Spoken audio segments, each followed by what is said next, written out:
Marcus Hayes had always believed that good design revealed itself in the details. It was the small choices, the hidden joints, the way light moved through a space at different hours that separated mediocre buildings from remarkable ones. He applied this philosophy to everything, including his life with Elise. Before we move on, tell me in the comments which state you're watching from. And don't forget to subscribe. Tomorrow's episode might be connected to your story. That Wednesday evening, the wind off Lake Michigan rattled the windows of his West Loop loft. Marcus sat at his drafting table, finishing the final tweaks on the riverfront project. The design was ambitious but achievable. Elegant glass and steel that would honor the water without overpowering it. His firm's biggest commission yet. He needed a zoning variance document Elise had scanned for him last month. She was better organized with digital files than he was. Marcus opened their shared cloud folder, scrolling past photos from their trip to New York, receipts for the wedding planner, and budget spreadsheets. Then he saw it. A file labeled simply Notes 11.8, with no extension he recognized. Curious, he clicked. An audio memo began to play. Elise's voice filled the room, bright and animated in a way he recognized from her work calls, but she was not talking about a client. "I mean, Marcus is sweet, don't get me wrong," she said, laughing. "But God, Jen, he's so earnest, like a puppy. He actually believes in all that community-serving architecture nonsense."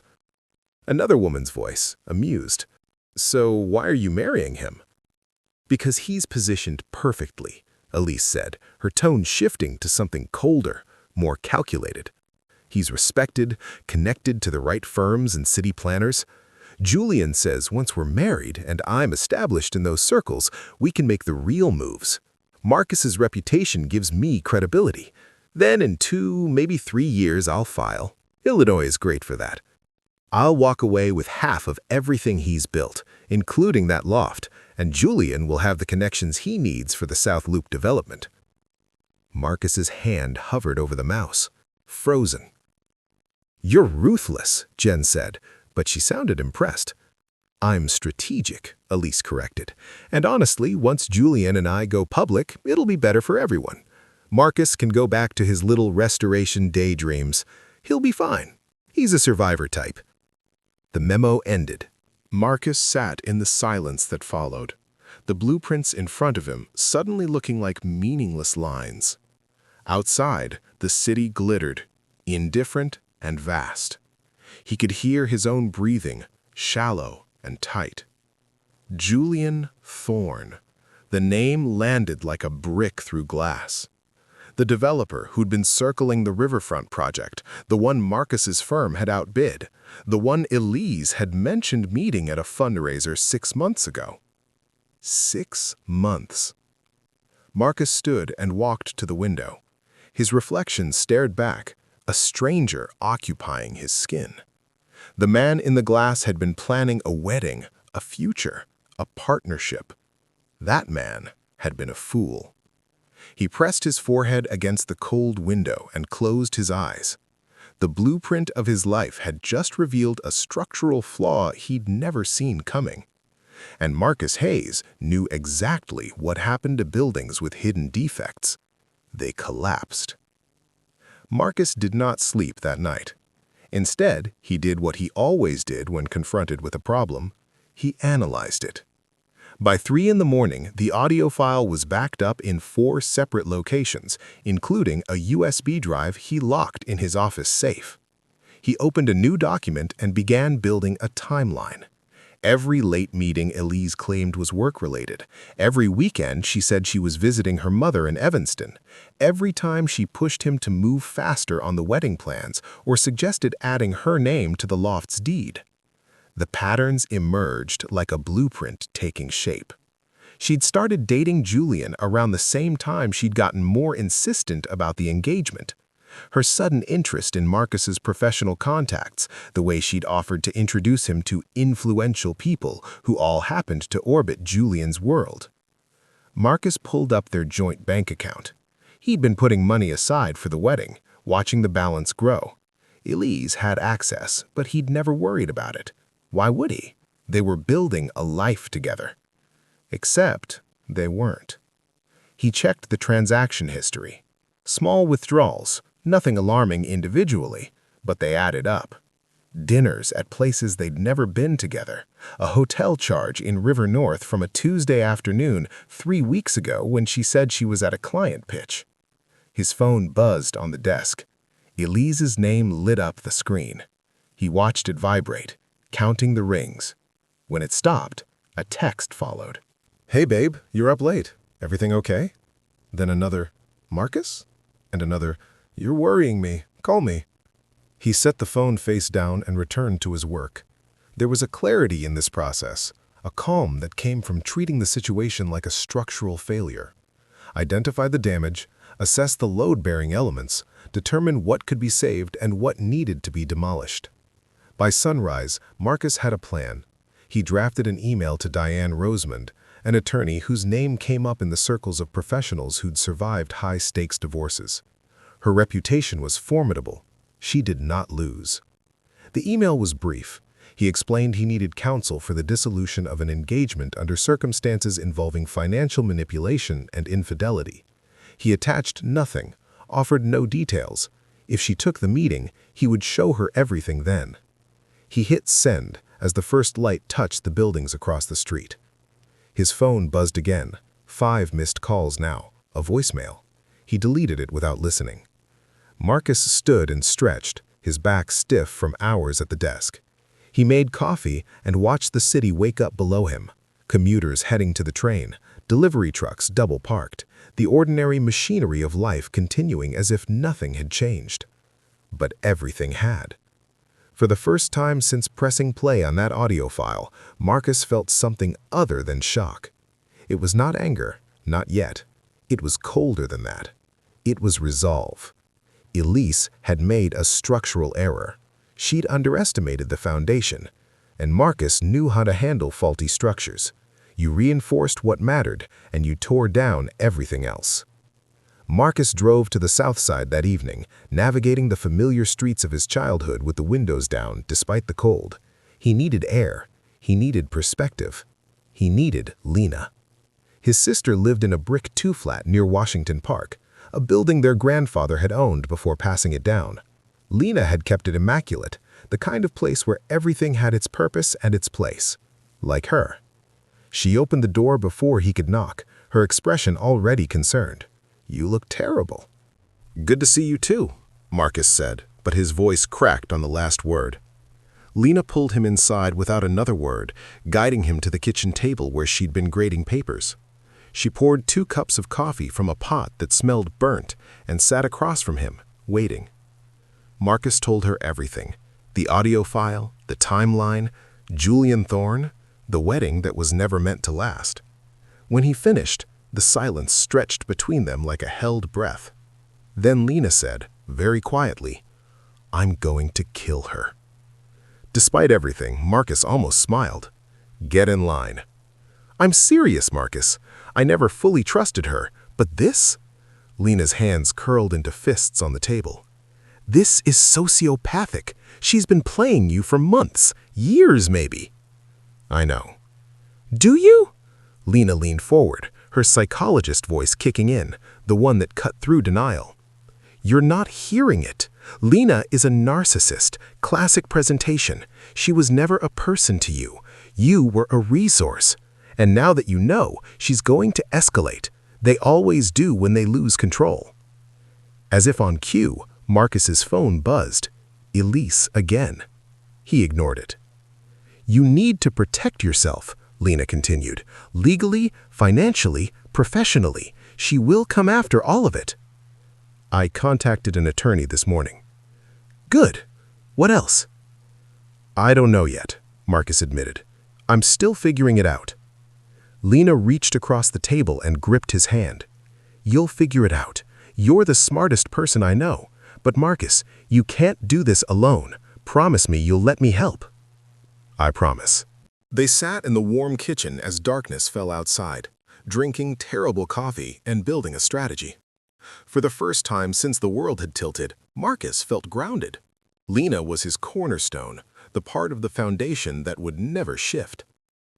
2 days later, Elise showed up at his firm. Marcus was in a meeting with his team when his assistant knocked softly. "There's a situation in the lobby." He found Elise near the reception desk, tears streaming down her face, her voice carrying across the open workspace. "I just need to talk to him, please. We had a fight and he won't answer my calls. I'm so worried." Every head in the office had turned. Marcus felt the weight of their attention, the assumptions forming. He walked toward her slowly, his face neutral. "Elise." She turned, relief flooding her features. "Marcus, thank God! I've been so scared. You haven't been answering and I thought—" "You need to leave," he said quietly. Her expression flickered, confusion giving way to something sharper. "What?" "This is my workplace. You need to leave. Now." "But we need to—" Marcus turned to the security guard stationed near the elevators. "Please escort Miss Sterling out of the building." Elise's face went white, then red. "You can't be serious!" "I'm very serious." The guard stepped forward, professional but firm. Elise looked around at the watching faces, realizing her performance had backfired. She gathered what remained of her dignity and walked to the elevator, her heels sharp against the polished floor. Before the doors closed, she looked back at Marcus. The mask had slipped. What he saw there was not hurt or confusion. It was fury.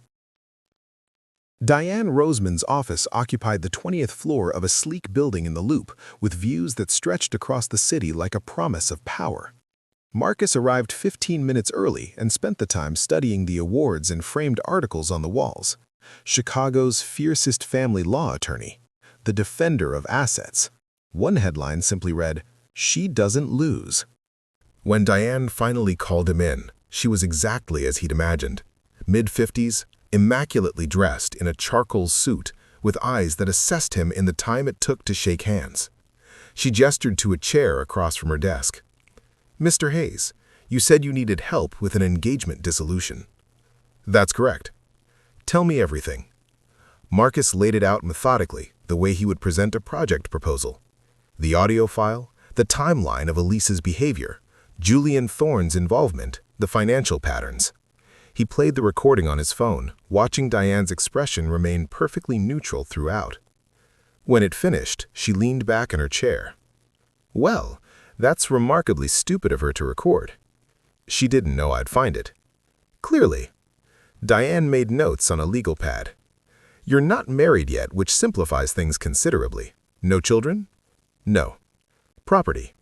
"The loft is solely in my name. We have a joint account for wedding expenses, about $12,000 in it." "We'll freeze that today. Any other shared assets?" Marcus hesitated. "There's something else, something she doesn't know about." Diane's pen paused. "I'm listening." "I own a building in Bronzeville, a historic property I've been restoring. It's titled under an LLC, not my personal name. It's going to be a community arts center eventually, but right now it's worth close to $800,000. And Miss Sterling has no knowledge of this. None. I kept it separate intentionally. It's personal." For the first time, Diane smiled. "Smart man. That's your leverage. She can't claim what she doesn't know exists." She made more notes. "Here's what we're going to do. First, complete financial separation. I'll have papers drawn up today. Second, we document everything. Every call, every text, every attempt at contact. Third, we file a formal dissolution of the engagement with a non-disparagement clause. If she tries to damage your reputation or career, we release that audio file and pursue civil damages." "Will she agree to that?" "She will, when she understands the alternative." Diane's expression hardened. "Mr. Hayes, I've handled dozens of cases like this. People who view relationships as transactions. They're bullies, and bullies fold when confronted with real consequences." Marcus felt something loosen in his chest. "What do you need from me?" "Your complete honesty and your patience. This will get ugly before it gets better. Ms. Sterling will escalate. They always do. But if you stay calm and let me do my job, you'll walk away from this clean." And Thorn? The developer? Diane's smile turned sharp. If he's foolish enough to involve himself directly, we'll handle him too. Men like that think their money makes them untouchable. It doesn't. They spent another hour going through details, signing retainer agreements, and building the framework of Marcus's defense. When he finally left, the sun was setting over the lake, turning the water to molten copper. Marcus stood on the sidewalk and breathed deeply. For the first time in days, the weight on his chest had eased. He was not alone in this fight anymore.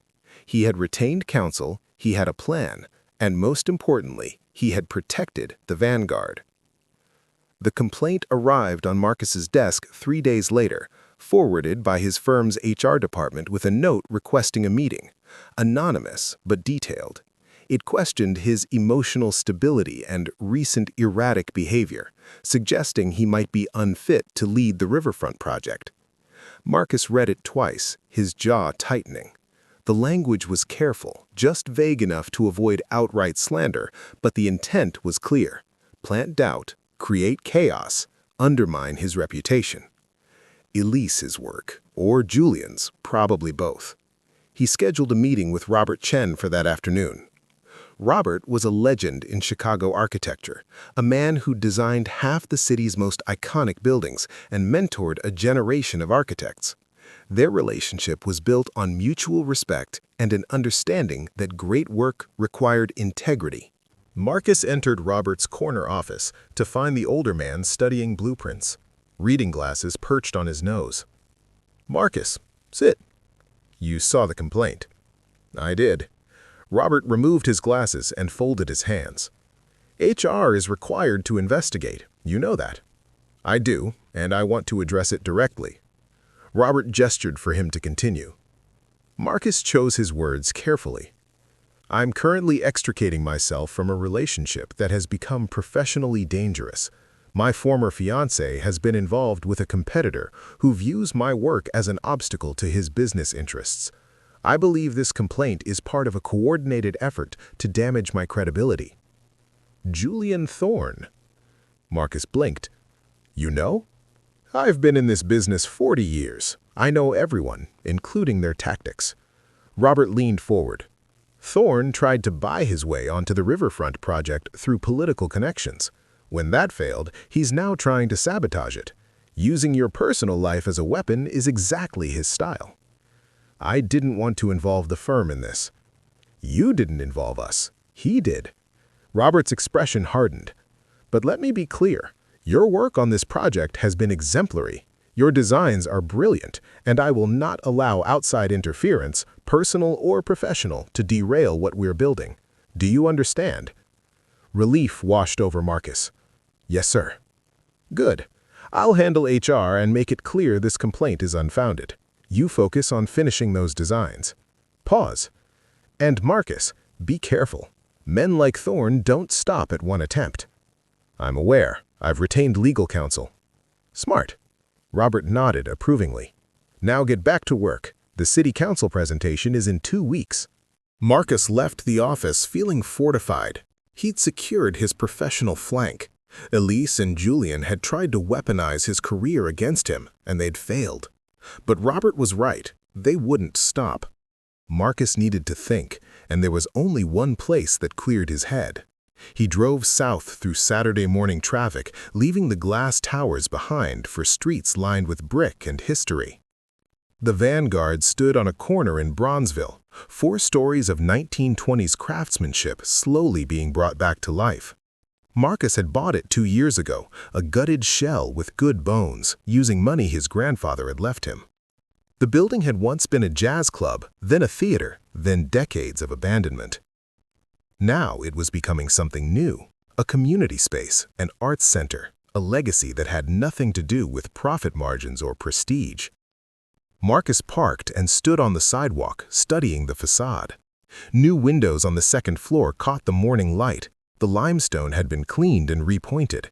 The marquee was being rebuilt by a metalworker on the south side who remembered seeing shows here as a kid. Inside, the smell of sawdust and fresh plaster greeted him. Exposed brick walls, refinished hardwood floors, the skeleton of what would become a gallery space on the ground level. Light poured through tall windows, painting geometric patterns across the room. "Didn't expect you today," a voice called from the back. Danny Martinez appeared from the stairwell, work gloves tucked into his belt, dust in his gray hair. He'd been Marcus's contractor from the beginning, a man who understood that some projects were more than money. "You look like hell, brother. What's going on?" Marcus hesitated. Then the whole story came out. He'd been holding it together through strategy and forward motion, but here, in this space that represented everything authentic in his life, the dam cracked. He told Danny about Elise, about Julian, about the complaint at work and the threatening phone call. Danny listened without interrupting. When Marcus finished, he said simply, "What do you need?" "I don't know." "Bull, you always know. You're the most methodical person I've ever met." Danny crossed his arms. "So, what do you need?" Marcus looked around the empty space, at the work they'd done together, at the vision slowly taking shape. "I need to protect this. She can't know about it. If Elise finds out I own this building, she'll try to claim it or destroy it just to hurt me." "Then we keep it quiet. The LLC is solid, right?"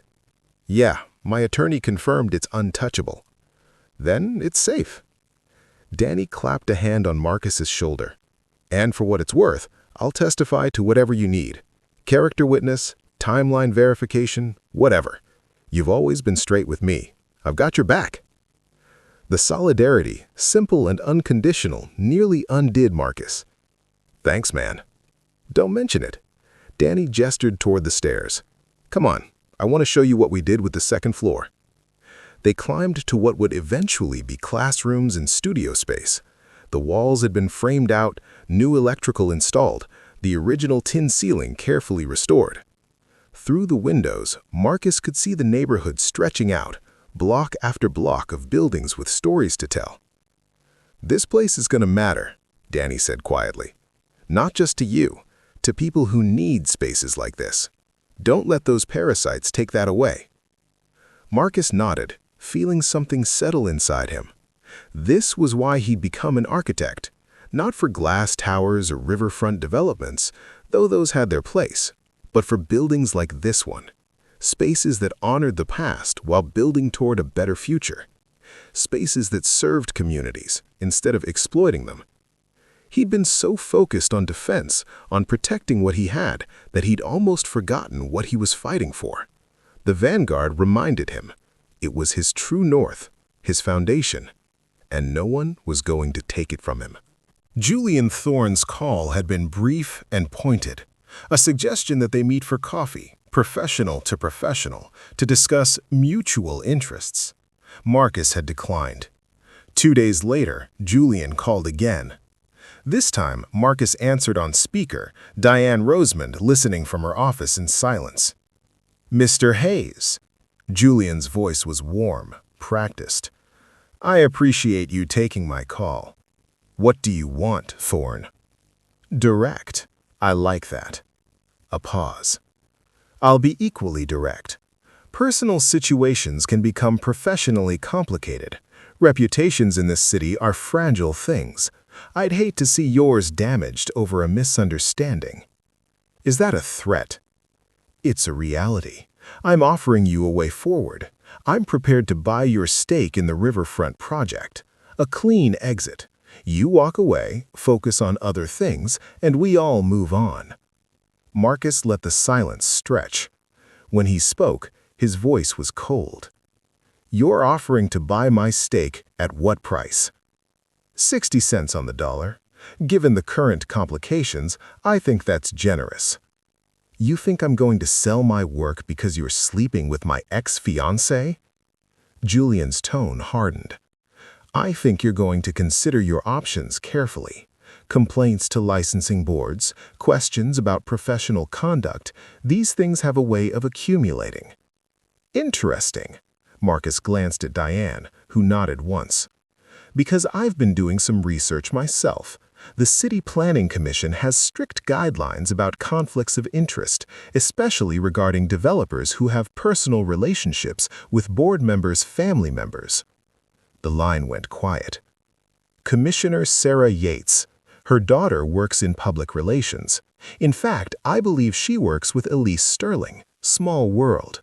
I imagine the commission would be very interested to know that you've been cultivating relationships that could influence zoning decisions. You're reaching. Am I? Because I have documentation of meetings, dinners, communications, all perfectly legal on their own, of course. But the pattern is interesting, especially given your pending South Loop development application. Another silence, longer this time. You're making a mistake, Hayes. No, I'm not. I'm building a career on integrity while you build on sand. And we both know what happens to structures without a proper foundation. Marcus's voice dropped lower. Don't call me again. Don't contact my firm. Don't involve yourself in my life, because I promise you, Mr. Thorne, I will bring every resource I have to exposing exactly the kind of developer you are. He hung up. Diane was smiling when he looked at the phone. That was perfect. Will it work? Thorne's smart enough to know when he's outmaneuvered. He can't afford a public fight right now, not with applications pending. He'll back off. She made a note. But that also means Elise will escalate. She's losing her safety net. Let her. Are you ready for that? Marcus thought about the Vanguard, about Lena's fierce loyalty, about Robert Chen's support, about the life he was building on truth instead of manipulation. Yeah, he said. I'm ready. The conference room was designed to intimidate. Floor-to-ceiling windows, a table that could seat 20, the kind of chairs that cost more than furniture should.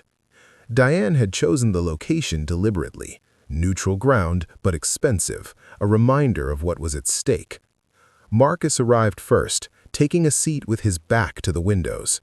Diane sat beside him, her files arranged in precise stacks. They'd been preparing for this meeting for 2 weeks, building an ironclad case that left Elise exactly one option: accept their terms and walk away.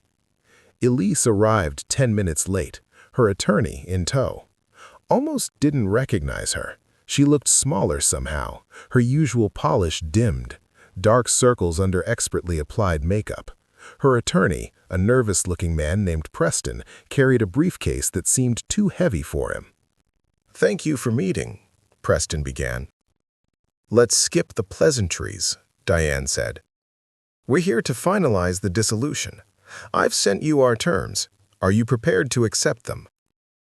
Elise spoke before her attorney could respond. "Marcus, please, can we just talk, alone?" "No," Marcus said quietly. 5 minutes, that's all I'm asking." "Ms. Sterling," Diane's voice cut through like a blade, "your client speaks through counsel, or this meeting is over." Preston shifted uncomfortably. "My client is prepared to negotiate certain aspects of the proposed agreement." "There's nothing to negotiate." Diane slid a document across the table. "These are the terms. Complete dissolution of the engagement. You keep any personal gifts given before the engagement began. Everything given after, including the ring, is returned. The joint account is split evenly. Mutual non-disparagement clause with teeth. If either party speaks publicly about the other in a defamatory manner, they forfeit everything and face civil damages." "That's hardly fair," Preston said weakly. "It's exceedingly fair, considering what we could pursue." Diane opened another file. "I have documented evidence of fraud, financial manipulation, and conspiracy to commit asset theft. If Miss Sterling prefers, we can skip this settlement and move directly to civil court. I'm confident in our position there." Elise's face had gone pale. "You recorded me." "You recorded yourself," Marcus said. "I just found it." "That was private." "It was on a shared cloud account." Elise turned to her attorney. "Can they use that?" Preston looked miserable. Illinois is a two-party consent state for recordings, but this wasn't technically an intercepted communication. It's legally complicated. Not that complicated. And regardless, the court of public opinion doesn't require the same burden of proof. Your career is built on reputation, Ms. Sterling. Imagine what your clients would think if they heard that recording. That's blackmail. It's consequence. Diane leaned forward. You chose to record your plans to defraud my client. You chose to conspire with Julian Thorne to use Mr. Hayes for financial and professional gain. You made those choices. These are the results. The room went silent, except for the muffled sounds of traffic 20 floors below. Marcus watched Elise, waiting to feel something. Anger, satisfaction, pain. But there was only a cold, distant clarity. She'd never been the person he thought she was. The woman he'd loved had been a performance, as carefully constructed as any building facade. And now the facade was crumbling. I loved you, Elise said softly, a final attempt. No, Marcus replied. You didn't, and that's okay. I'm done trying to understand why. Preston whispered something to Elise. She nodded, defeated. Fine, we'll sign. The paperwork took 20 minutes. Signatures, initials, witnessed and notarized. When it was finished, Diane placed everything in her briefcase with brisk efficiency. Ms. Sterling, you have 48 hours to return the ring and any other items specified in the agreement. After that, we pursue breach of contract. Diane stood. This concludes our business. Elise looked at Marcus one last time. I hope you're happy. I will be. And he meant it. The first thing Marcus did was change the locks, symbolic, maybe, since Elise had already returned her key as specified in the settlement, but necessary. The locksmith finished at noon on Saturday, handing over new keys with cheerful efficiency. Then came the harder work, the systematic removal of every trace of Elise Sterling from his life. He started in the bedroom, packing the few items she'd left behind. Fancy lotions that made the bathroom smell of jasmine, a silk robe she'd bought but never wore, designer shoes she'd stored in his closet because her apartment was smaller. He put everything in boxes, sealed them with tape, and scheduled a donation pickup. The living room was next. She'd chosen the throw pillows, insisting they added warmth. He tossed them. The art print above the couch that she'd claimed elevated the space, gone. The coffee table books about Italian design that she'd bought to impress guests, donated. With each item removed, the loft felt lighter. Not empty, honest. Marcus worked through the day, methodical and focused. He deleted her number from his phone, removed her from his emergency contacts, his insurance beneficiary forms, his professional network, changed every password she might have known, scrubbed his digital life clean. By evening, he stood in the middle of his loft and saw it as his own space again. Not a showroom designed to impress, just a place where he lived and worked and could breathe without performing. The grief hit him then, unexpected and sharp. Not for Elise, but for the future he'd imagined, the partnership he'd believed in, the naivety of thinking love could be built without foundation. He sat on the floor, back against the wall, and let himself feel it. The loss, the betrayal, the waste of time and emotion. He didn't cry, but something loosened in his chest, some tightness he'd been carrying since the night he'd found that audio file. His phone buzzed. Lena. You surviving over there? Yeah, just finished clearing everything out. Good. Come over. I made too much food and I'm forcing you to eat it. Marcus smiled despite himself. I'll be there in an hour. Dinner at Lena's was exactly what he needed. Pot roast, mashed potatoes, green beans cooked the way their grandmother used to make them. They ate at her kitchen table, not talking about Elise or lawyers or settlements, just siblings sharing a meal, the easy comfort of family. You seem different, Lena observed, studying him over her coffee cup. Different how? Lighter, like you've been carrying something heavy and finally put it down. Marcus considered that. I think I have. I've been so focused on what I lost that I forgot what I kept. Which is what? Everything that actually matters. My work, the Vanguard, you, my integrity. He set down his fork. Elise wanted to take all of that and turn it into currency, but she couldn't because none of it was ever for sale. Lena reached across the table and squeezed his hand. Look at you, getting philosophical. Don't start. I'm proud of you, little brother. You handled this with more grace than most people could manage. I handled it with a really good attorney. That too, she smiled. So what's next? Tomorrow, I go to the Vanguard. Danny says the stained glass restoration is finished, and then Monday, I finalize the riverfront designs and prepare for the city council presentation. Back to normal. No, Marcus said. Forward to better. On Sunday morning, Marcus stood inside the Vanguard as sunlight streamed through the newly restored transom window above the entrance. The glass, original to the building, had been painstakingly cleaned and repaired. Geometric patterns in amber, green, and blue threw colored shadows across the polished floor.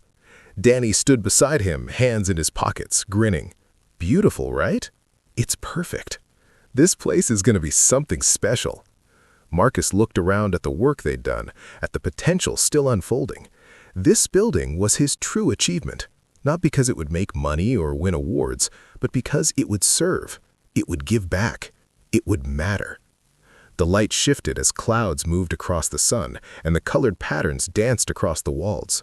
New light in an old space, the perfect metaphor. Marcus was ready to move forward. 3 months later, Marcus stood at a podium in City Hall, facing the full city council. The riverfront project designs were displayed on screens behind him, refined and perfected. Every line intentional, every element serving both form and function. He'd spent the previous night reviewing his presentation, but now, in the moment, he didn't need his notes. He spoke from the heart about architecture as public service, about creating spaces that honored both the water and the people who would use them, about building for permanence, not profit. When he finished, the room was silent for a beat. Then Councilwoman Martinez started clapping. The rest of the council joined her. A standing ovation. Robert Chen, watching from the gallery, caught Marcus's eye and nodded once. Approval, respect, pride. The council voted unanimously to approve the project. As Marcus packed his materials, several members approached to shake his hand and discuss future opportunities. The work he'd protected through the darkest period of his life had not just survived, it had thrived. That evening, Marcus walked along the riverwalk as the sun set over the lake. The city gleamed around him, buildings old and new standing together in the fading light, each one representing somebody's vision, somebody's choice to create something lasting.